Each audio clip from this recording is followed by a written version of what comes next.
real fears as well as confusion and doubt. It's hard sometimes to know what we're actually supposed to be feeling. So I want to talk a little bit today about how it is as human beings. We do decide when to panic, when to fear, how to behave, and a lot of that has to do with something called kind of social modeling, and we're very social creatures, obviously. Exactly, how do we determine how to respond to our environments? Obviously, the scene behind me is of peaceful ocean waves and sand and sun. To my left, there's birds doing their fishing thing. I've seen dolphins today. There's people out walking around. Not a scene of panic or worry or fear.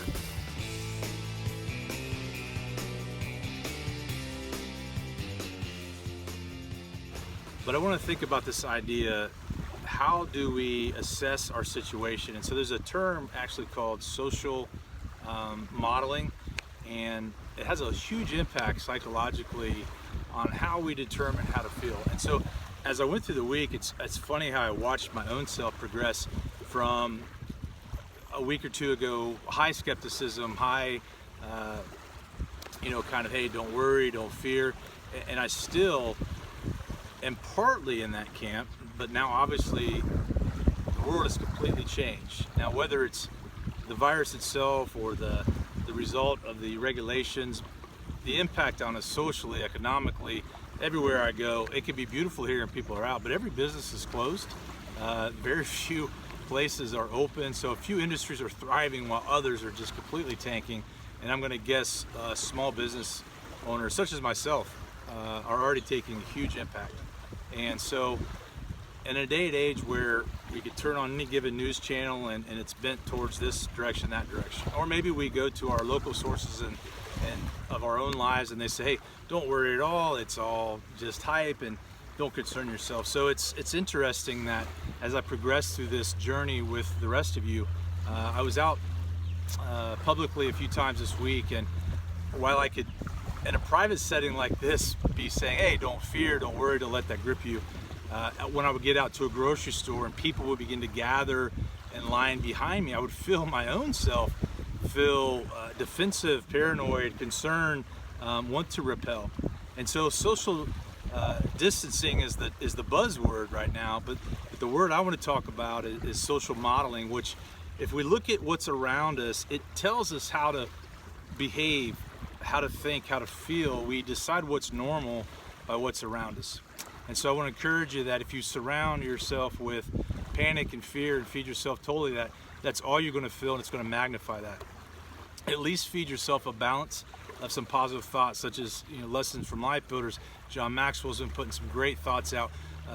Several church pastors, other sources of inspiration have been putting some great positive, balanced word out. So, or just simply go for a walk, exercise, read a book, read the Bible, read something to feed your spirit a balanced diet. Because what will happen is if you begin to simply judge by one source of information, you're going to assume the world is ending.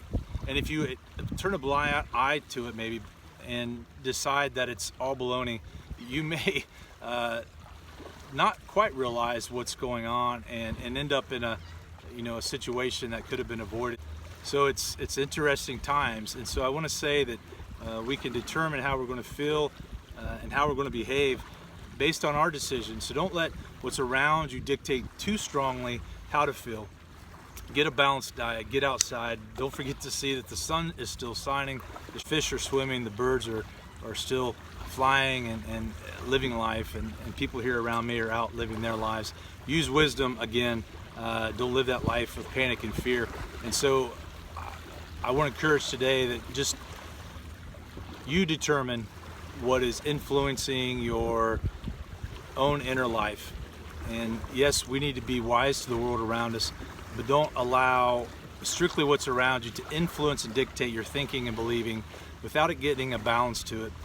That's how we get isolated. It's how we get manipulated. It's how we induce panic without balancing it with some other things.